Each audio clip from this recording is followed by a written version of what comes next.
ప్రభుత్వ పాఠశాలల్లో చదువుతున్న విద్యార్థులను పారిశ్రామికవేత్తలుగా తయారు చేసేందుకు వచ్చే ఏడాది విద్యార్థి ఆవిష్కర్తల భాగస్వామ్య సదస్సును నిర్వహిస్తామని ముఖ్యమంత్రి చంద్రబాబు ప్రకటించారు. దీనికి పారిశ్రామికవేత్తలను కూడా ఆహ్వానిస్తామని చెప్పారు. పిల్లల ఆలోచనలు బాగుంటే వారి ప్రతిభను గుర్తించి రివార్డులు అందిస్తామన్నారు. పార్వతీపురం మన్యం జిల్లా భామిని ఏపీ మోడల్ స్కూల్లో శుక్రవారం జరిగిన మెగా పేరెంట్స్ టీచర్స్ సమావేశంలో ఆయన ముఖ్య అతిథిగా పాల్గొన్నారు. ముందుగా మోడల్ స్కూల్లో విద్యార్థులు తల్లిదండ్రులతో ఆయన విద్యా ఐటీ శాఖల మంత్రి లోకేష్ సమావేశమయ్యారు. పిల్లల విద్యా ప్రమాణాలను సీఎం పరిశీలించారు. భవిష్యత్తులో ఉన్నత శిఖరాలకు ఎదిగేందుకు కష్టపడి చదివి ప్రభుత్వ ప్రోత్సాహాన్ని సద్వినియోగం చేసుకోవాలని సూచించారు. పిల్లలను కంటికి రెప్పలా చూసుకోవడంతో పాటు వారి ఇష్టాలను గౌరవించాలని తల్లిదండ్రులను కోరారు. ప్రభుత్వ పాఠశాలలో చదువుతున్న విద్యార్థుల ప్రమాణాల స్థాయి పెంచేందుకు తీసుకుంటున్న చర్యలను లోకేష్ సీఎంకు వివరించారు. అనంతరం పాఠశాల ప్రాంగణంలో ఏర్పాటు చేసిన ఆత్మీయ సమావేశంలో చంద్రబాబు ప్రసంగించారు.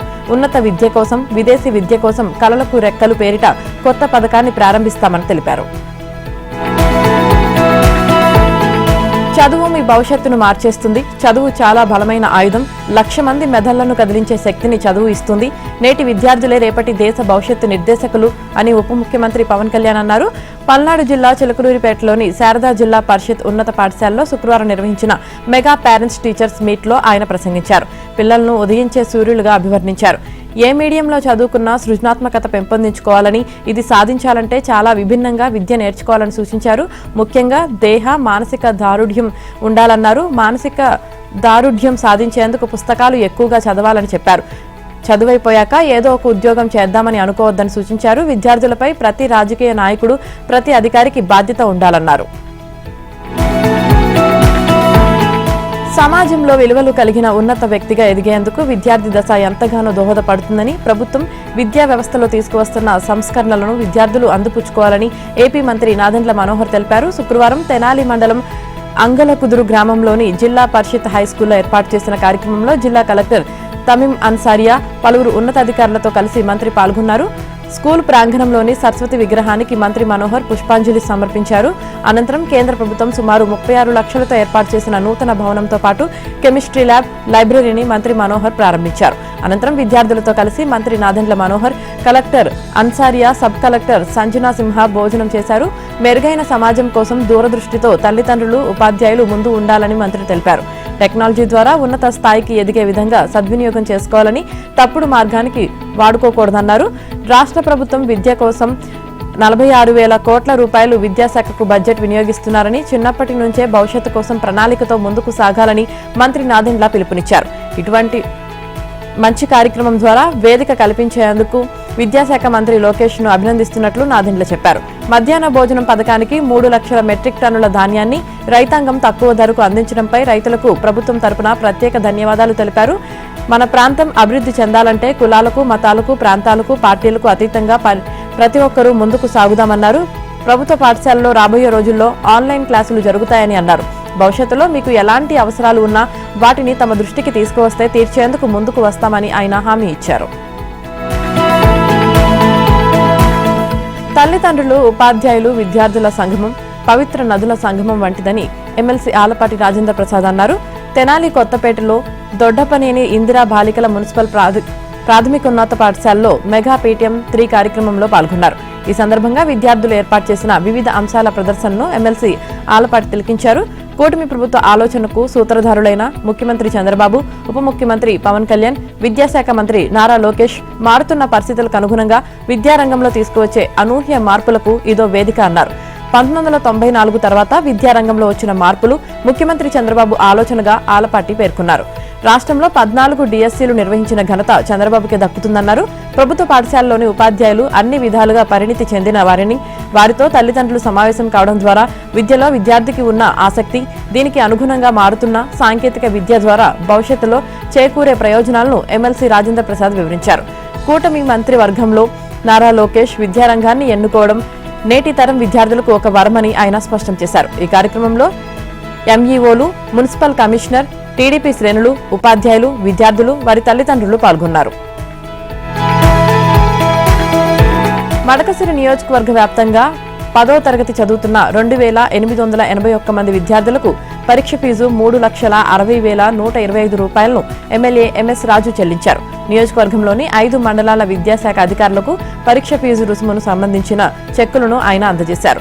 విద్యార్థులకు చదువే ఉజ్వల భవిష్యత్తని, చదువు కోసం తన వంతు సాయంగా విద్యార్థులకు ఎంతవరకైనా తోడ్పాటు అందిస్తానని ఆయన భరోసా ఇచ్చారు. 10వ తరగతి పరీక్షలో బాగా చదువుకొని మంచి పేరు తీసుకురావాలని ఎమ్మెల్యే రాజు ఆశాభావం వ్యక్తం చేశారు. 10వ తరగతి పరీక్షల్లో బాగా చదివి మంచి పేరు సాధించి మన ప్రాంతానికి గౌరవం తీసుకురావాలని విద్యార్థులకు పిలుపునిచ్చారు. విద్యకు, విద్యాపరమైన విషయాలకు తన మద్దతు ఎల్లప్పుడూ కొనసాగుతుందని ఎమ్మెల్యే ఎంఎస్ రాజు తెలిపారు. మద్యం కుంభకోణంలో వివిధ జైల్లో ఉన్న రిమాండ్ ఖైదీలకు ఈ నెల 19 వరకు రిమాండ్ పొడిగిస్తూ ఏసీబీ కోర్టు ఉత్తర్వులు ఇచ్చింది. విజయవాడ జైల్లో ఉన్న కసిరెడ్డి రాజశేఖర్ రెడ్డి, మాజీ ఎమ్మెల్యే చెవిరెడ్డి భాస్కర్ రెడ్డి, సజ్జల శ్రీధర్ రెడ్డి, భూనేటి చాణక్య, చెరుకూరి వెంకటేష్ నాయుడు, అనిల్ చోక్రా, గుంటూరు జిల్లా జైల్లో ఉన్న Naveen Krishna, Balaji Kumar Yadav, Jessie Palghan Kumar alias Ronak Kumar remand గడువు ముగియడంతో శుక్రవారం కోర్టులో హాజరుపరిచారు. వారికి ఈ నెల 19 వరకు రిమాండ్ పొడిగిస్తున్నట్లు న్యాయాధికారి పి భాస్కర్ రావు ఉత్తర్వులు ఇచ్చారు. బెయిల్పై బయట ఉన్న మాజీ ఐఏఎస్ అధికారి కె ధనుంజయ రెడ్డి, పి కృష్ణమోహన్ రెడ్డి, బాలాజీ కుమార్లు కూడా వాయిదాకు హాజరయ్యారు. పార్లమెంట్ సమావేశాల్లో పాల్గొనడానికి కోర్టు అనుమతి ఇవ్వడంతో రాజంపేట ఎంపీ పివి మిథున్ రెడ్డి హాజరు కాలేదు. మరో నిందితుడు పైలా దిలీప్ వాయిదాకు హాజరు కాలేని పిటిషన్ను దాఖలు చేశారు.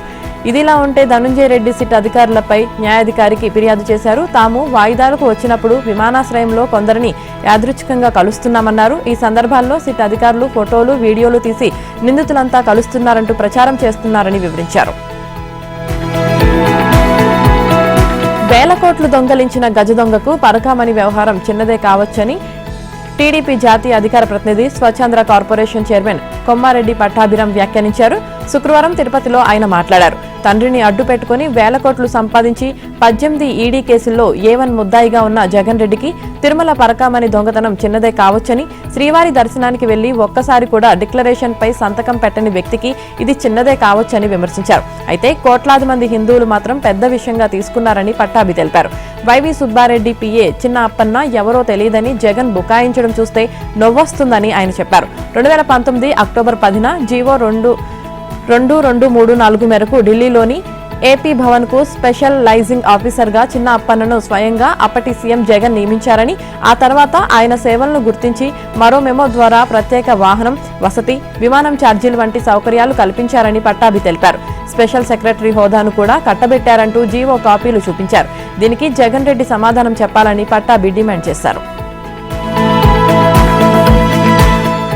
ఉద్యోగ సంఘం నాయకుల హోదాలో కొందరు, స్పౌజ్ కారణంతో మరికొందరు బదిలీల విషయంలో చట్ట నిబంధనలను తమ ముందు ఉంచాలని రాష్ట్ర ప్రభుత్వానికి హైకోర్టు ధర్మాసనం ఆదేశించింది. ఈ వ్యవహారంపై లోతైన విచారణ జరుపుతామని వెల్లడించింది. భార్య లేదా భర్త సమీపంలో పనిచేస్తున్నారని కారణంగా చూపి కొందరు ప్రభుత్వ ఉద్యోగులు హోదాను అడ్డం పెట్టుకుని ఉద్యోగ సంఘాల నాయకులు ఏళ్ల తరబడి ఒకే చోట పనిచేస్తుండడాన్ని హైకోర్టు తప్పుపట్టింది. వీరి తీరుతో ఆయా స్థానాలకు రావాలనుకుంటున్న ఇతర ఉద్యోగుల ప్రయోజనాలు దెబ్బతీస్తున్నారని పేర్కొంది. స్పౌజ్ కోటా కింద ఒకే చోట ఎన్నేళ్లు పనిచేయడానికి అవకాశం ఉంది? ఉద్యోగ సంఘం నాయకులు ఏళ్ల తరబడి ఒకే చోట పనిచేయవచ్చా? చట్ట నిబంధనలు ఏమి చెబుతున్నాయి? తదితర వివరాలను కోర్టు ముందు ఉంచాలని ప్రభుత్వాన్ని ఆదేశించింది. హైకోర్టు అడ్వకేట్ అసోసియేషన్ ఎన్నికల్లో మహిళలకు 1/3 వంతు రిజర్వేషన్ కల్పించాలని హైకోర్టులో వ్యాజ్యం వేశారు. రిజర్వేషన్ కల్పనకు సంబంధించి ఓ విధానంతో తమ ముందుకు రావాలని అసోసియేషన్ అధ్యక్షుడు కార్యదర్శికి ఆదేశాలు జారీ చేసింది. హైకోర్టు అడ్వకేట్ అసోసియేషన్ ఎన్నికల్లో మహిళలకు 1/3 వంతు రిజర్వేషన్లు కల్పించేలా ఆదేశించాలని కోరుతూ దాఖలైన పిటిషన్పై హైకోర్టు స్పందించింది. రిజర్వేషన్ కల్పనకు సంబంధించి ఓ విధానంతో తమ ముందుకు రావాలని అసోసియేషన్ అధ్యక్షుడు కార్యదర్శిని ఆదేశించింది. తదుపరి విచారణను బుధవారానికి వాయిదా వేసింది. ఈ మేరకు హైకోర్టు న్యాయమూర్తి జస్టిస్ గన్నమనేని రామకృష్ణ ప్రసాద్ ఉత్తర్వులు ఇచ్చారు. ఏపీ హైకోర్టు న్యాయవాదుల సంఘం ఎన్నికలలో మహిళల న్యాయవాదులకు 1/3 వంతు రిజర్వేషన్ కల్పించేలా ఆదేశాలు ఇవ్వాలని కోరుతూ పార్టీ ఇన్ పర్సన్ గా న్యాయవాది తోటా సునీత హైకోర్టులో పిటిషన్ దాఖలు చేశారు. బార్ కౌన్సిల్, అడ్వకేట్ అసోసియేషన్ ఎన్నికల్లో మహిళా న్యాయవాదులకు రిజర్వేషన్ కల్పించాలని సుప్రీంకోర్టు స్పష్టంగా చెప్పిందన్నారు. రిజర్వేషన్ కల్పించే విషయంలో తీర్మానం చేసి బైలాను సవరించేలా ఏపీ హైకోర్టు న్యాయవాదుల సంఘాన్ని ఆదేశించాలని కోరారు. శుక్రవారం జరిగిన విచారణలో అడ్వకేట్ అసోసియేషన్ తరపున సీనియర్ న్యాయవాది చిదంబరం వాదనలు వినిపిస్తూ రిజర్వేషన్ కల్పించేందుకు సిద్ధంగా ఉన్నామన్నారు. వైఎస్ వివేకానందరెడ్డి హత్య కేసుపై మరింత లోతైన దర్యాప్తు చేయాలని సీనియర్ న్యాయవాది సిద్ధార్థ్ లూత్రా శుక్రవారం సీబీఐ కోర్టును కోరారు. కేసుపై మళ్లీ విచారణ జరపాలంటూ పిటిషన్ దాఖలు చేసిన వివేకానందరెడ్డి కుమార్తె నర్రెడ్డి సునీతారెడ్డి తరపున ఆయన వాదనలు వినిపించారు. గతంలో సరిగ్గా దర్యాప్తు జరగనందునే ఇప్పుడు మరోసారి చేయాలని తన పిటిషనర్ కోరుతున్నారని తెలిపారు. మళ్లీ దర్యాప్తు చేయడానికి తమకు అభ్యంతరమేమీ లేదని గతంలో సీబీఐ కోర్టుకు తెలియజేసిందని గుర్తు చేశారు. మరోసారి దర్యాప్తు చేయడం వల్ల ఈ కేసు ట్రయల్కు వచ్చే ఇబ్బందేమీ లేదని తెలిపారు. వేగంగా ట్రయల్ నిర్వహించడం కంటే న్యాయమైన విచారణ చేయడం ముఖ్యమని, ఇదే విషయాన్ని వివిధ కేసుల్లో పలుమార్లు సుప్రీంకోర్టు స్పష్టంగా తెలియజేసిందని ఉదహరించారు. నిందితులు సాక్షులను బెదిరించడం, ప్రలోభాలకు గురి చేయడం వంటి ప్రయత్నాలు చేశారని ఆరోపించారు. ప్రస్తుత దశలో మరోసారి దర్యాప్తు చేయడానికి నిందితులు అభ్యంతరం చెప్పలేరని తెలిపారు. దీనిపై ఇప్పటికే ప్రధాన వాదనలు పూర్తయ్యాయి. ఈ నెల 10వ తేదీన తీర్పును వెల్లడిస్తామని సీబీఐ కోర్టు పేర్కొంది. భారత్ ఫ్యూచర్ సిటీలో డిసెంబర్ 8 నుంచి ప్రారంభమయ్యే తెలంగాణ రైజింగ్ గ్లోబల్ సమిట్ రాష్ట్ర భవిష్యత్తు నిర్ణయించబోయే ఒక మహా ఆర్థిక సదస్సు. అందులో $3 ట్రిలియన్ ఎకానమీ టార్గెట్ గా భవిష్యత్ ప్రణాళికలు ఆవిష్కరించడానికి సిద్ధమవుతుంది. ఫ్యూచర్ సిటీలో అందుకోసం ప్రభుత్వం ఏర్పాట్లు ప్రతిష్టాత్మకంగా చేస్తుంది. దీనికి సంబంధించిన ఏర్పాట్లపై సీఎం రేవంత్ సమీక్ష నిర్వహించారు. ప్రజాభవన్లో జరిగిన సమీక్షా సమావేశంలో ముఖ్యమంత్రి రేవంత్ రెడ్డి గ్లోబల్ సమిట్ పూర్తిగా ఆర్థిక సదస్సే అని స్పష్టం చేశారు.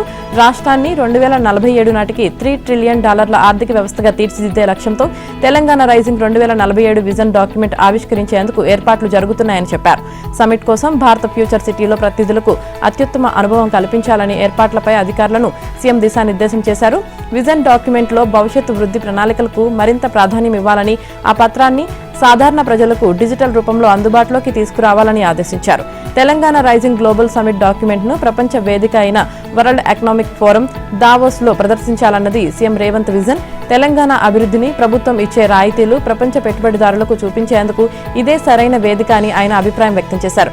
ఇదిలా ఉంటే ఇవాళ డిప్యూటీ ముఖ్యమంత్రి బట్టి విక్రమార్కతో పాటు పలువురు మంత్రులు గ్లోబల్ సమిట్ కు సంబంధించిన షెడ్యూల్ ను విడుదల చేయనున్నారు. ఈ షెడ్యూల్ ద్వారా సదస్సు ప్రాముఖ్యత, కార్యక్రమాలన్నీ వివరంగా తెలియజేస్తారు. దేశవ్యాప్తంగా జరుగుతున్న విమాన రద్దుల నేపథ్యంలో హైదరాబాద్కు వచ్చి వెళ్లే విమానాలపై ఎలాంటి అంతరాయం లేకుండా చూడాలని, కేంద్ర విమానయాన శాఖతో చర్చించాలని సీఎం అధికారులను ఆదేశించారు. భవిష్యత్తు పట్ల తెలంగాణ చూపుతున్న సాహసోపేత దృక్పథానికి ప్రత్యక్ష సాక్ష్యంగా తెలంగాణ రైజింగ్ గ్లోబల్ సమిట్ నిలవబోతుందని ఆయన పేర్కొన్నారు. 2034 నాటికి తెలంగాణను $1 ట్రిలియన్ ఆర్థిక వ్యవస్థగా మార్చే దిశలో తెలంగాణ రైజింగ్ గ్లోబల్ సమిట్ కీలక భూమిక పోషిస్తుందని కాంగ్రెస్ పార్లమెంటరీ పార్టీ నేత సోనియా గాంధీ ఆశాభావం వ్యక్తం చేశారు.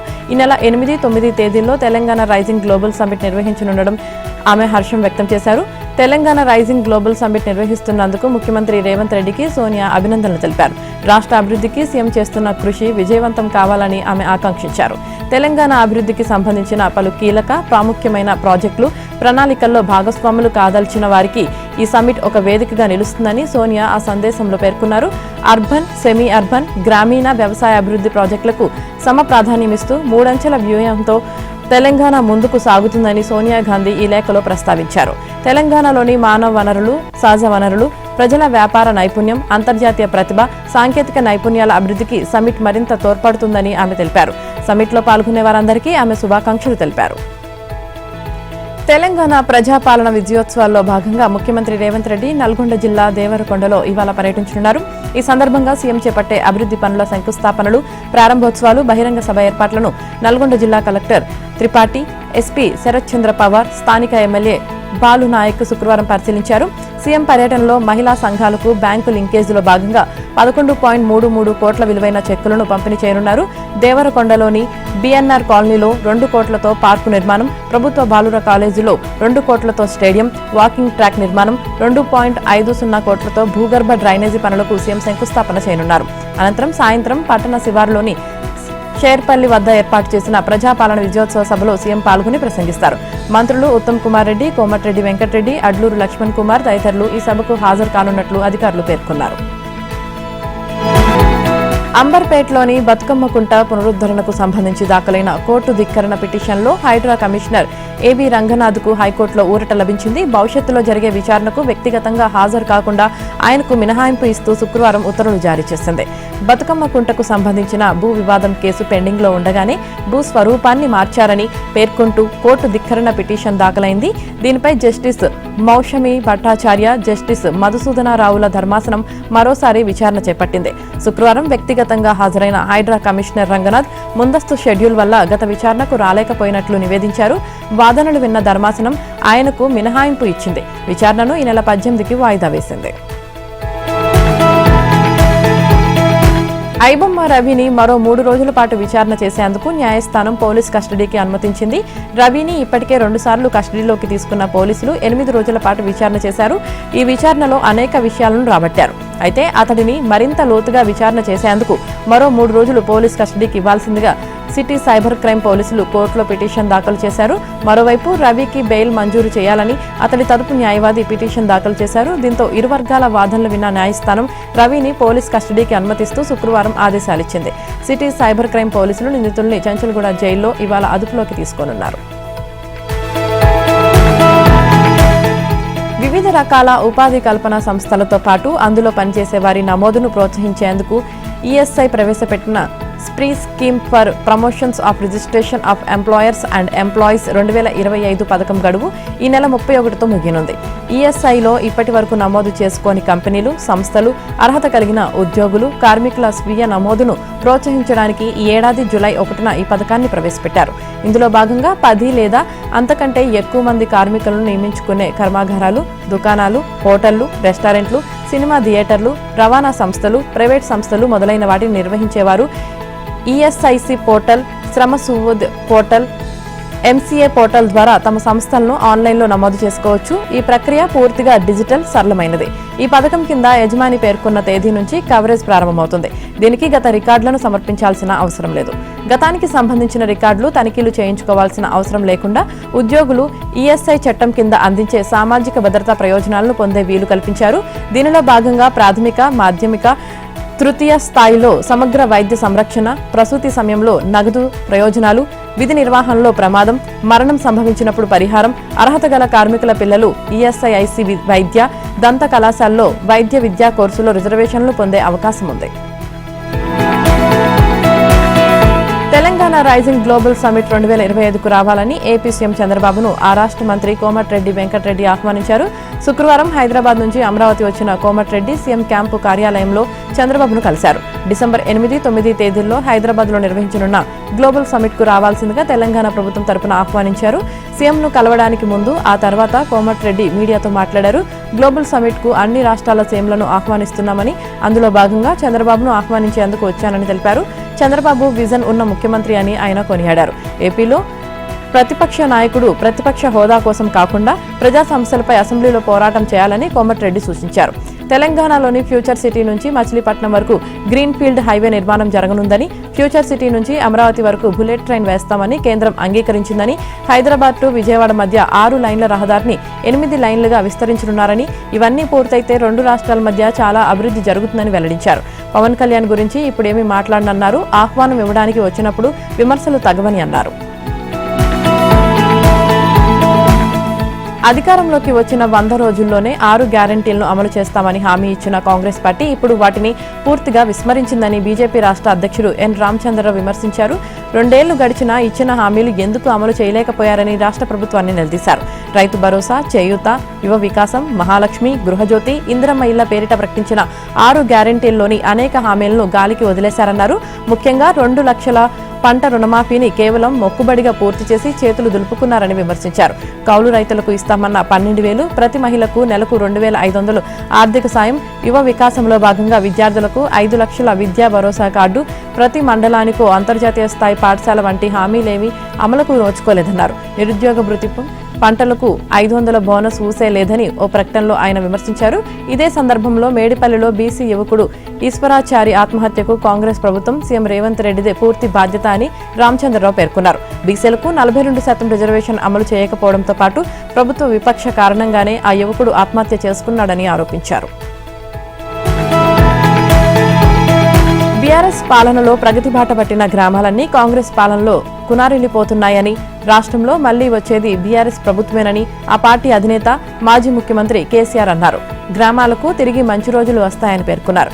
కేసీఆర్ రాష్ట్ర ముఖ్యమంత్రిగా ఉన్నప్పుడు దత్తత తీసుకున్న ఎర్రవెల్లి, నర్సన్నపేట గ్రామ సర్పంచ్ స్థానాలతో పాటు ఆ గ్రామాల్లోని పలు వార్డు మెంబర్ స్థానాలు ఏకగ్రీవమయ్యాయి. ఈ నేపథ్యంలో ఎర్రవెల్లి సర్పంచ్గా ఎన్నికైన కవిత, నర్సన్నపేట సర్పంచ్గా ఎన్నికైన బాల్ నర్సయ్య, పలువురు వార్డు సభ్యులు సిద్దిపేట జిల్లాలోని ఎర్రవల్లిలోని వ్యవసాయ క్షేత్రంలో మాజీ సీఎం కేసీఆర్ ను శుక్రవారం మర్యాదపూర్వకంగా కలిశారు. ఏకగ్రీవంగా ఎన్నికైన వారిని మాజీ సీఎం సత్కరించి అభినందించారు. అనంతరం ఆ సర్పంచులు వార్డు సభ్యులను ఉద్దేశించి మాట్లాడారు. అన్ని కాలాలు ఒకేలా అనుకూలంగా ఉండవని, కొన్ని సమయాల్లో కష్టాలు వస్తాయని, వాటిని ధైర్యంగా ఎదుర్కోవాలని కేసీఆర్ ఉద్బోధించారు. బీఆర్ఎస్ ప్రభుత్వం అందించిన స్ఫూర్తితో, స్వయం శక్తితో పల్లెలను అభివృద్ధి చేసుకుంటూ ముందడుగు వేయాలని, గ్రామాభివృద్ధికి పాటుపడాలని సూచించారు. ఖమ్మం జిల్లా వ్యాప్తంగా సర్పంచ్ ఎన్నికల సందడి నెలకొంది. సర్పంచ్, వార్డు మెంబర్ల అభ్యర్థులు ఎన్నికల ప్రచారంలో నిమగ్నమయ్యారు. ఇప్పటికే 3 విడతల నామినేషన్ ప్రక్రియ పూర్తయింది. తొలి విడత డిసెంబర్ 11న జరిగే పోలింగ్కు అభ్యర్థులకు గుర్తులు కేటాయించింది ఎన్నికల సంఘం. దీంతో సర్పంచ్, వార్డులకు పోటీ చేసే అభ్యర్థులు వారి గుర్తులను ప్రచారం చేసుకుంటూ తమ గుర్తుకే ఓటు వేయాలని ఓటర్లను అభ్యర్థిస్తున్నారు. ఖమ్మం నియోజకవర్గంలోని వి వెంకటాయపాలెం గ్రామంలో కాంగ్రెస్, బీఆర్ఎస్, సిపిఐ అభ్యర్థులు ఇంటింటి ప్రచారం నిర్వహిస్తూ తమను గెలిపిస్తే రానున్న రోజుల్లో గ్రామాన్ని మరింత అభివృద్ధి చేస్తామని అభ్యర్థిస్తున్నారు. మొదటి విడతలో 192 గ్రామ పంచాయతీలకు గాను 20 గ్రామ పంచాయతీలు ఏకగ్రీవం కాగా 172 గ్రామ పంచాయతీలకు ఎన్నికలు జరగనున్నాయి. శంషాబాద్ అంతర్జాతీయ విమానాశ్రయానికి మరోమారు బాంబు బెదిరింపు మెయిల్ వచ్చింది.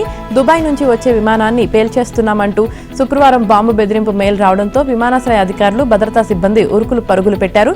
దుబాయ్ నుంచి శంషాబాద్ ఎయిర్పోర్టుకు బయలుదేరిన EK526 విమానం గాలిలో ఉండగా GMR సపోర్ట్ కేర్కు గుర్తు తెలియని దుండగుల నుంచి శుక్రవారం ఉదయం 7:30కు మెయిల్ వచ్చింది.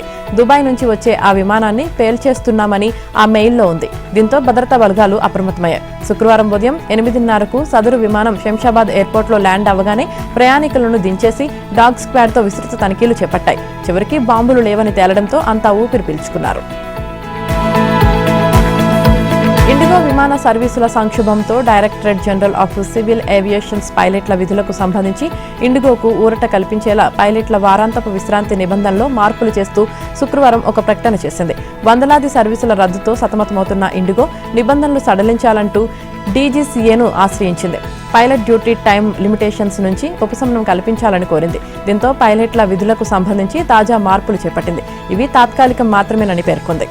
గతంలో పైలట్లకు వారంలో విశ్రాంతి సమయాన్ని 36 గంటల నుంచి 48 గంటలకు పెంచగా ఇప్పుడు ఈ వీక్లీ రెస్ట్ను సెలవుగా పరిగణించనున్నట్లు DGCA ప్రకటించింది. అంతకుముందు DGCA కొత్త నిబంధనల ప్రకారం వీక్లీ రెస్ట్ను సెలవుగా పరిగణించే అవకాశం లేదు. వీక్లీ రెస్ట్ పీరియడ్, సెలవులను వేరువేరుగా చూసేవారు. పైలట్ల అలసట సమస్య పరిష్కారానికి ఈ కఠిన నిబంధనలు తెచ్చారు. కానీ ఇండిగో విమానాల రద్దు నేపథ్యంలో ఈ నిబంధనను కాస్త సడలించారు. ఇక పైలట్లు రాత్రి విధులపై ఉన్న నిబంధనల విషయంలో DGCA ఇండిగోకు భారీ ఉపశమనం కల్పించింది. పైలట్లు వరుసగా 2 కంటే ఎక్కువ రాత్రి షిఫ్ట్లలో చేయకూడదని నిబంధనలను తాత్కాలికంగా ఉపసంహరించుకున్నట్లు తెలిపింది. ఇండిగో పైలట్లు వారంలో 6 నైట్ డ్యూటీలు నిర్వహించే అవకాశాన్ని కల్పించింది. ప్రస్తుత గందరగోళాన్ని నివారించేందుకు ఈ నిర్ణయం తీసుకున్నట్లు తెలిపింది. ఈ మినహాయింపులు వచ్చే ఫిబ్రవరి 10 వరకు అమల్లో ఉంటాయని, ప్రతి 15 రోజులకోసారి వీటిపై సమీక్ష నిర్వహిస్తామని పేర్కొంది. ఇండిగో వ్యవహారంపై కేంద్ర పౌర విమానయాన శాఖ ఉన్నత స్థాయి దర్యాప్తుకు ఆదేశించింది. పరిస్థితులను సమీక్షించేందుకు 4 సభ్యులతో కమిటీ ఏర్పాటు చేసింది.